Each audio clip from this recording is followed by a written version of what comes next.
Olá pessoal, tudo bem? Sejam bem-vindos para mais uma aula de fitotecnia. Eu sempre tenho que pensar muito bem, porque às vezes posso falar genética, posso falar melhoramento, falo biotecnologia, faço bioquímica, às vezes a mente entra em parafuso aqui, mas agora eu acertei. Então pessoal, continuando com tudo de sorgo, né? Eu falei que ia continuar, que hoje é o segundo vídeo da aula de hoje, né? Então estamos aí. Agora vou falar um pouco sobre os tipos de sorgo, tá? Pessoal, essa classificação aqui eu gostaria de deixar bem claro. Eu estou vendo que está gravando porque eu estou fazendo upload para o YouTube aqui. Eu espero que não dê nenhum problema, né? Que às vezes é o PC da Xuxa, que é o PC antigão. Vocês lembram? Nem deve lembrar na época de vocês, não. Mas é aqueles antigos, aqueles brincadeirinhos de brinquedinho. E aí eu não sei se vai funcionar direito, mas parece estar gravando. Então eu vou sempre ficar olhando ali ver se está dando certo. Porque não existe nada mais frustrante que você gravar um vídeo do que chegar no final e tá tudo errado. Não ter dado certo. Mas de qualquer forma, pessoal, continuando então a aula de hoje com os tipos de sorgo. E essa classificação que eu estava me referindo, ela não tem nada de absoluta, porque tem alguns autores que classificam de formas diferentes. Aqui eu estou classificando segundo a sua utilização agronômica, tá bom? Então, se você ver outros tipos de classificação também, ela não está equivocada, né? Pessoal, só respondendo uma dúvida, que algumas pessoas me perguntam, Ramon, de onde que você tira essas informações? Algumas, a maior parte delas, né? Não são todas, mas a maior parte eu utilizo do site da Embrapa, a Embrapa Milho e Sorgo, né? Ela é muito boa. Se o pessoal digita lá, Embrapa Milho e Sorgo, lá tem, nossa, tem muita informação legal pra caramba, tanto do milho quanto do sorgo, né? E tem muita informação que eu tiro de lá. Um outro livro que eu utilizo assim para fazer minhas aulas é esse livro aqui, ó, de Viçosa, né? Esse chama Sorgo do Plantio à Colheita. Então aqui, ó, vou dar um zoom para vocês aí, ó. Sorgo do Plantio à Colheita. Então eu utilizo informações desse livro aqui. Então é o material da Embrapa, no site da Embrapa, porque ela tem muita coisa legal no site da Embrapa, e eu utilizo esse livro também aqui, tá? É que algumas pessoas me perguntaram de onde eu tiro as informações, porque eu vejo que alguns de vocês têm assim, necessidade de procurar alguma referência básica, e eu tiro desses daí, tá bom? Então eu tiro basicamente desse daí. Tem outras referências que eu busco também na internet, mas basicamente dessas duas fontes daí, tá? Tem mais outros materiais que eu leio, material de artigo, de revista. Então, se eu fosse passar tudo para vocês, não tem sentido. Aqui é curso de graduação, é curso de pós-graduação.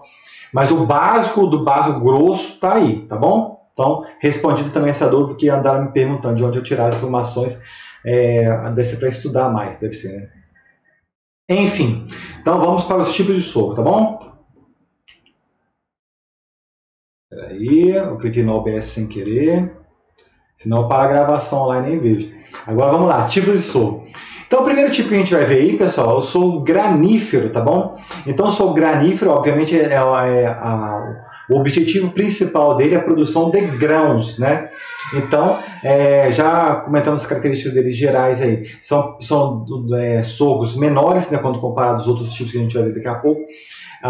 Esse sorgo granífero, que é utilizado aqui no Brasil, cujo objetivo principal é a obtenção das sementes de sorgo para nossa alimentação ou alimentação humana, alimentação humana, né, ou alimentação de animais. Na verdade, a maior parte do sorgo utilizado aqui no Brasil, pessoal, é destinada à alimentação de animais, tá? A maior parte. Existe uma parte que você pode utilizar na alimentação humana, muitas das vezes em produtos industriais. O pessoal faz um blend, uma mistura da farinha que vem do sorgo com outros tipos de farinha para originar e obter alguns produtos industrializados. Porque consumo in natura do sorgo aqui no Brasil é incomum, né? A gente vê isso com maior frequência com os relatos que o pessoal traz dos povos africanos, por exemplo, né? Principalmente naquela região da Etiópia, que a gente comentou que é o centro de origem dessa cultura. Mas então, para a gente, no sorgo granífero, aqui no Brasil particularmente, o grão que é obtido é principalmente para a elaboração de rações, né? Então é interessante nesse ponto aí. Então ele tem que ser um sorgo ele é menor do que o outro, porque facilita, né? A gente comentou já na aula passada, de 120 a 150 centímetros, porque facilita o processo de mecanização, né? Então a máquina vem naquela altura adequada ali, muito mais fácil de colher do que se fosse uma planta gigante, né? Então, a planta de sorgo tem essa característica, o sorgo granífero, tá bom?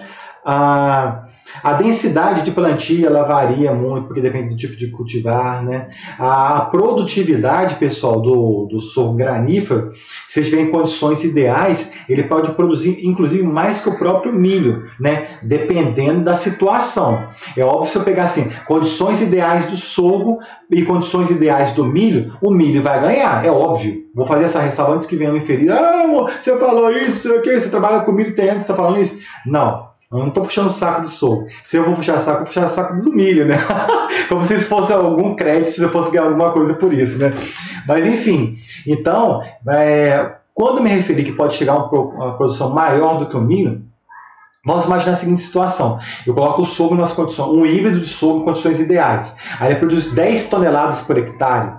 Pode chegar a essa produção? Pode chegar a essa produção. Apesar que a média brasileira é muito menor que isso, mas pode chegar se fossem condições ideais, tá?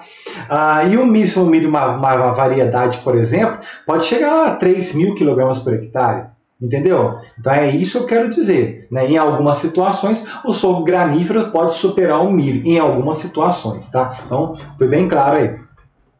Outra característica também do sorgo granífero, pessoal, que algumas... Deixa eu pegar o pointer aqui, que eu acho que saiu, não saiu. Deixa eu pegar aqui. Aí, ó.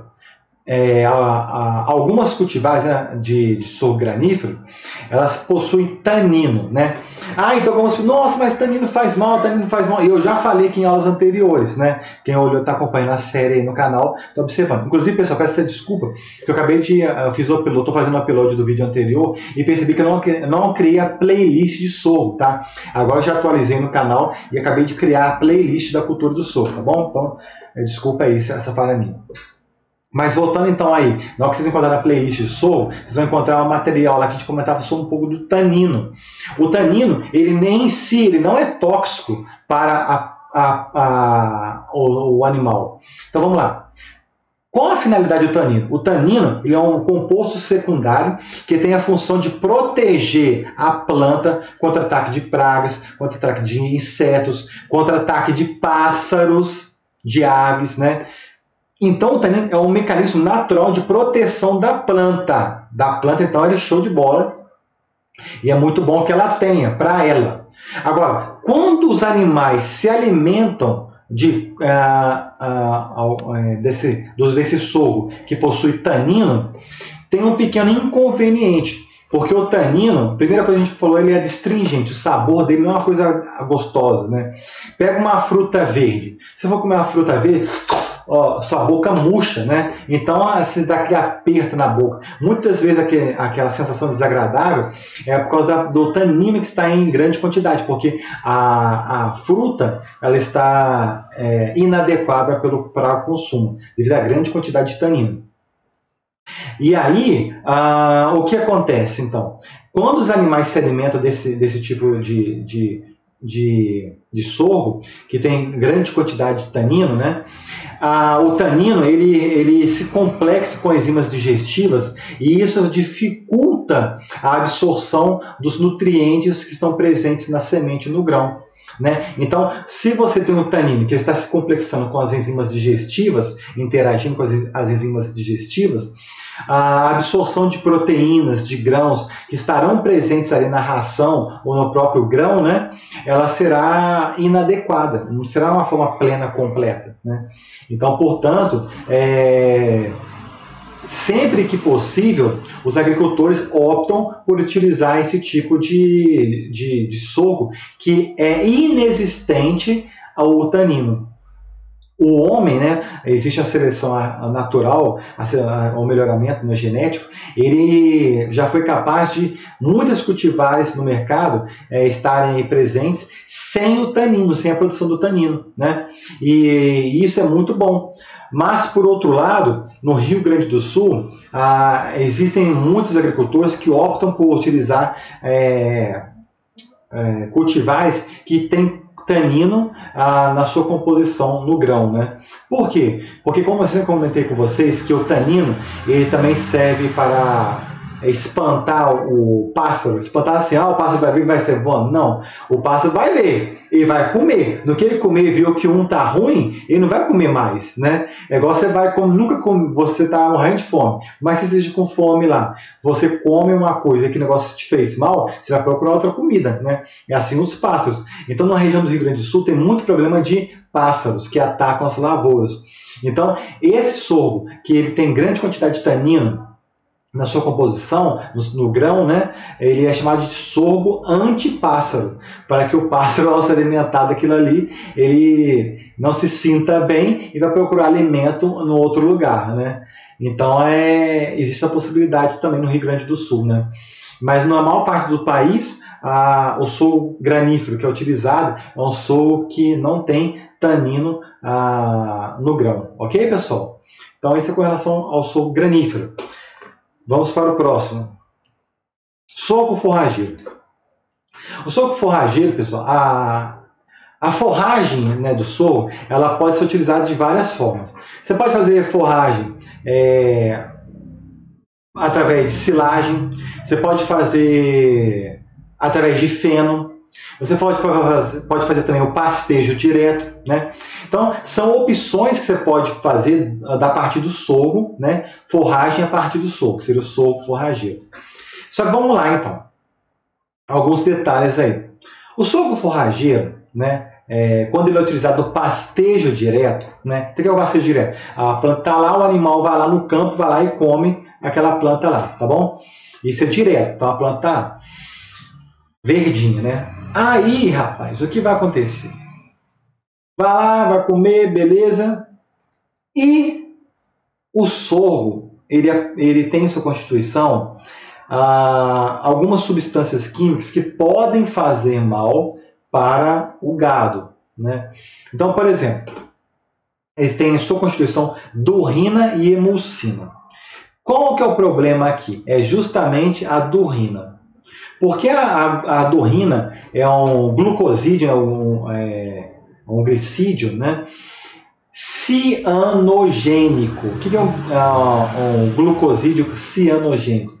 Porque ele tem na sua constituição elementos químicos que podem gerar ácido cianídrico, né? E esse ácido cianídrico ele vai reagir com as hemácias do animal, fazendo com que leve, se for em grande quantidade, ao óbito, né? Por quê? Porque essa molécula, essa substância, a durrina, ela tem glicose, ela tem o ácido cianídrico na sua composição. E quando vem essa enzima chamada emulsina, essa enzima aqui chamada emulsina, ela hidrolisa a durrina, liberando o ácido cianídrico lá no rumen do animal. Então esse ácido cianídrico ele é absorvido, cai na corrente sanguínea do animal, né, do gado. E aí, como o ácido cianídrico, né, ele tem mais afinidade com a hemoglobina do que o oxigênio, ele substitui o oxigênio, então o animal vai morrer, né? Então cria uma cianohemoglobina, então o animal ele morre. Então esse que é o grande inconveniente do sorgo forrageiro, mas, né, existe forma de contornar. E essa durrina aqui, daqui a pouco a gente fala sobre ela, tá? Essa durrina, pessoal, ela é dependente de fatores ambientais do estágio de desenvolvimento da planta. Por quê? Se a planta está submetida a estresse, porque vamos supor que caiu uma geada, né? Então, se caiu uma geada, qualquer tipo de estresse abiótico ou biótico, a quantidade de durrina é uma resposta fisiológica da planta, uma roda secundária dela, né, que vai produzir grande quantidade de durrina. E aí essa grande quantidade de durrina que é sintetizada pela planta, se o animal se alimentar dele, pode levar ao óbito do animal, né, e à morte do animal. E o estágio de desenvolvimento, por quê? Se a planta estiver muito pequena também, a concentração de durrina é muito elevada.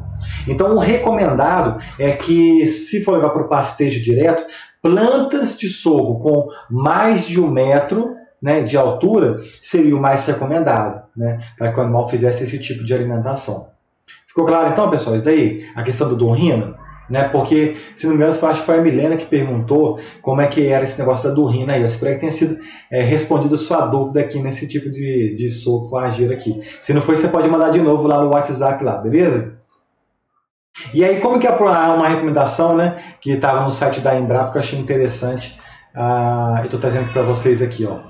Se você optar por fazer o passeio direto, né, que a gente comentou, que você levar a planta lá, levar o animal para ele comer a planta lá no campo lá, ele passa por um processo de adaptação. Então tá aí, ó, no slide, ó, primeiro passo.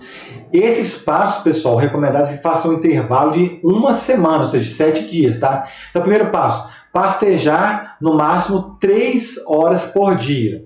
Aí passou uma semana, pasteja máximo 6 horas por dia, tá vendo? E aí você vai fazendo esses estágios aí, isso daí seria o recomendado, né? Depois, pastejar durante o dia e tirar à noite, tá? Evitar que os animais jovens pastejem na área de sorgo. Lógico que é igual uma criança tem menos tolerância a alguns tipos de alimentos do que um adulto. E retardar o pastejo em áreas que sofrem condições adversas. Igual a gente comentou. Vamos supor que você está cultivando uma área que sofreu uma geada muito intensa, por exemplo. Então você não coloca o animal lá, porque senão, coitado, vai passar mal se não morrer, né? Então tem que tomar bastante cuidado com isso daqui, tá bom, pessoal? A questão da durrina no soco forrageiro, tá? Então, mas você falou que o soco forrageiro a gente poderia fazer a partir do sorgo, né? Silagem e feno. É possível? Sim, é possível. E é interessante quando você faz a silagem ou quando você faz o feno do sorgo, né? O nível de durrina ele chega a praticamente ser insignificante. Então, por quê? Por causa do processo que passa o material, né? E aí, devido aos processos que passam, tanto no processo de obtenção do feno, quanto da obtenção da silagem, em ambos os processos, a quantidade de durrina ela reduz drasticamente, sendo insignificante e não é mais tóxico para o animal, tá bom? Então, o único problema mesmo é o passeio direto aí. Ok, pessoal? Então, tá aí. Vamos para o próximo slide. Outro tipo de sorgo aí é o sorgo sacarino. O sorgo sacarino, ele é um sorgo também bem grande, né? Eu esqueci de falar a altura do outro, mas assim como o anterior, o da forragem, que pode chegar a 2 metros, o sacarino pode chegar até 3 metros, né? E ele quais são as características desejáveis do sorgo sacarino? Alta capacidade de produção de colmos. Pessoal, eu tenho outro detalhe que esqueci de falar no anterior, tá? Só voltando no slide anterior, que o sorgo forrageiro, ele tem uma capacidade, alguns genótipos, de produzir até, porque você faz o primeiro corte, né? Você pode fazer o primeiro corte e deixar o material no campo para fazer uma rebrota. Ele pode produzir até 60% da produção original, que é uma coisa bem adequada, né? Reduz seus custos de produção, tá? Desculpa isso daí. Por que eu falei isso? Porque o sorgo sacarino também pode fazer rebrota. O sorgo sacarino também tem essa característica, tá? Mas continuando aí. Alta capacidade de produção de colmos, alto acúmulo de açúcares no colmo, boa capacidade de rebrota, né? Foi o que eu vi aqui, eu lembrei do anterior, que foi o destinado à forragem. Resistência a pragas e doenças, alta percentagem de caldo extraído e resistência ao acamamento. Então vamos lá. O sorgo sacarino, pessoal, como o próprio nome já fala, o objetivo principal dele é a produção de sacarose, né? Por que sacarose? Por causa da questão do biodiesel. Então, você pode produzir biocombustível a partir dele, né? Assim como você produz etanol a partir da cana, é possível produzir etanol a partir do sorgo sacarino. É uma possibilidade, tá? Inclusive, tem alguns estudos demonstrando aí que é lógico que não está no mesmo patamar da cana ainda, mas já houve avanço significativo na quantidade de açúcares que podem ser produzidos, né, pelo sorgo sacarino, e mais tarde esses açúcares produzidos por ele serem utilizados durante o processo de obtenção de etanol, né? Então isso é muito interessante como o melhoramento genético ele tem avançado no sentido de criar um leque de possibilidades para que o ser humano, né, não fique privado dessas fontes de energia renováveis, né? Que na verdade o etanol é uma fonte de energia renovável, né? Principalmente nesse caso aí nós estamos falando do suco sacarino, tá?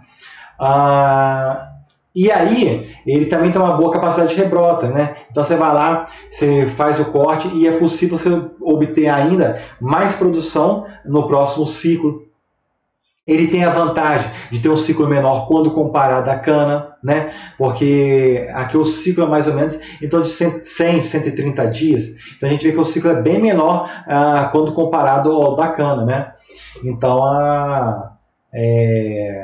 só que a capacidade de produção dele é inferior da cana ainda. Mas se você considerar que o ciclo dele é menor, então ele pode ser utilizado numa questão de manejo. Quando você está fazendo um manejo da sua área de cana, deixa eu ligar aqui, na sua área de cana, e você pode fazer, não deixar aquela área ociosa muito tempo, né? Uma área de repouso, você pode fazer o plantio de suco sacarino, né? E a vantagem dele é que ele pode ser utilizado para a obtenção de etanol com o mesmo maquinário e com, assim, mais ou menos, né?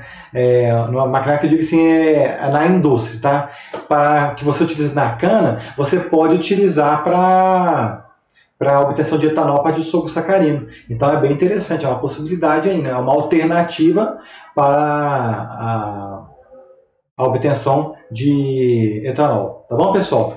Porque outras características são bem óbvias aqui, né?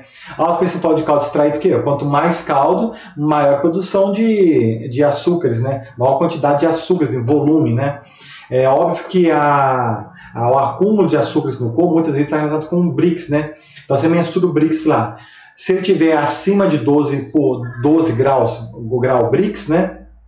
Seria o recomendado. Qual a produtividade, diz aqui o recomendado no suco sacarino? Acima de 50 toneladas por hectare, né? Acima de 50 toneladas por hectare, com um grau Brix acima de 12, né? Então, isso são todas características importantes quando nós utilizamos suco sacarino para a obtenção de etanol. Ok? Resistência ao acamamento é meio óbvio, porque se a planta ela cresce muito, por que ela tem que crescer, galera?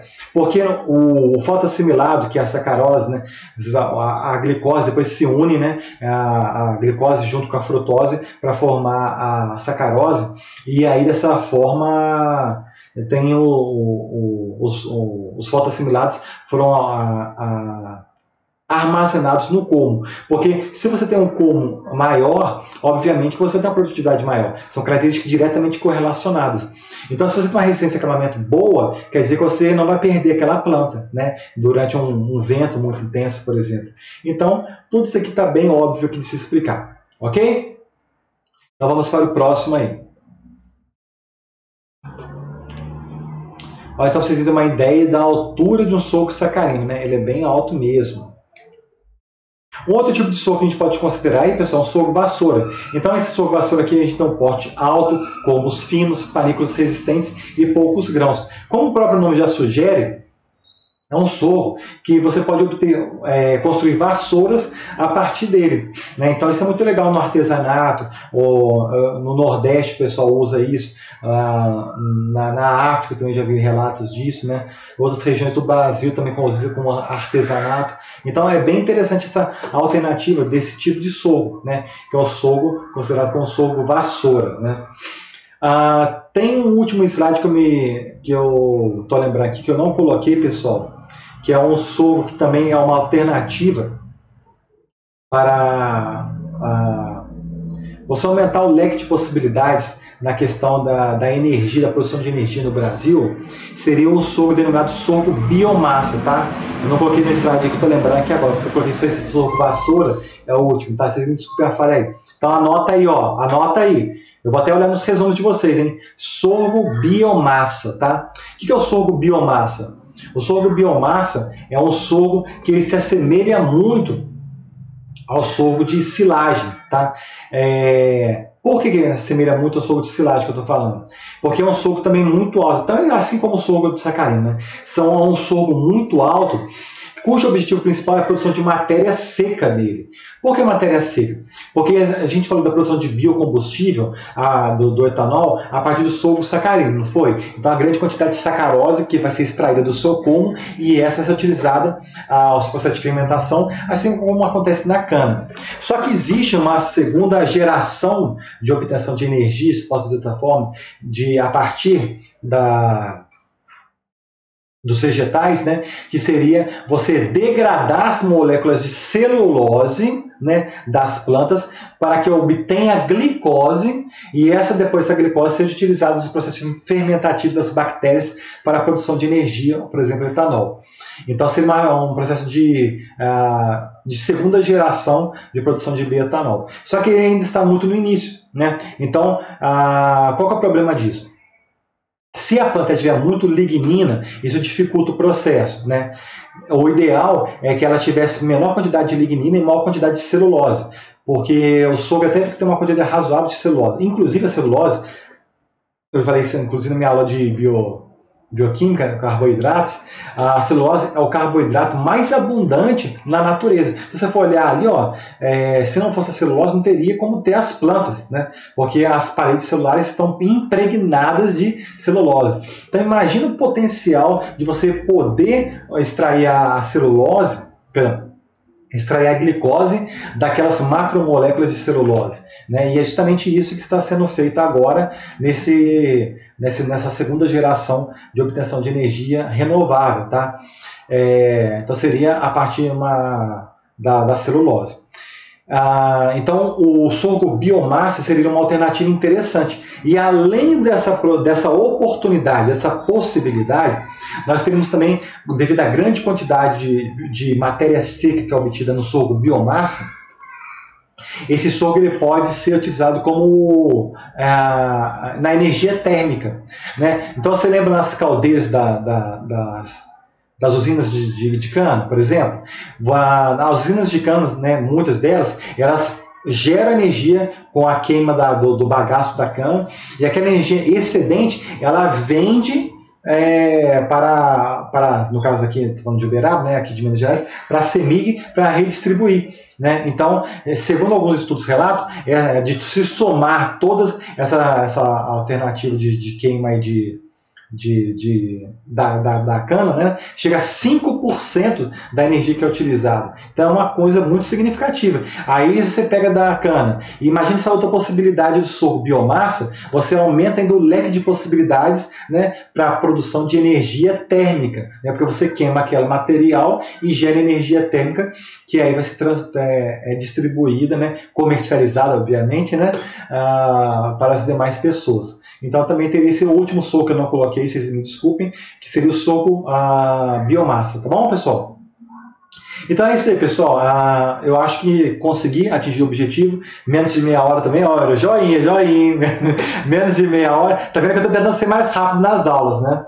Não sei se isso é bom ou se é ruim, porque eu estou fragmentando mais, né, o conteúdo. Mas enfim, espero que tenha sido útil de alguma forma para vocês aí, né? Obrigado pela companhia de vocês aí. E a gente se vê na próxima aula. Fique com Deus. Tchau, tchau.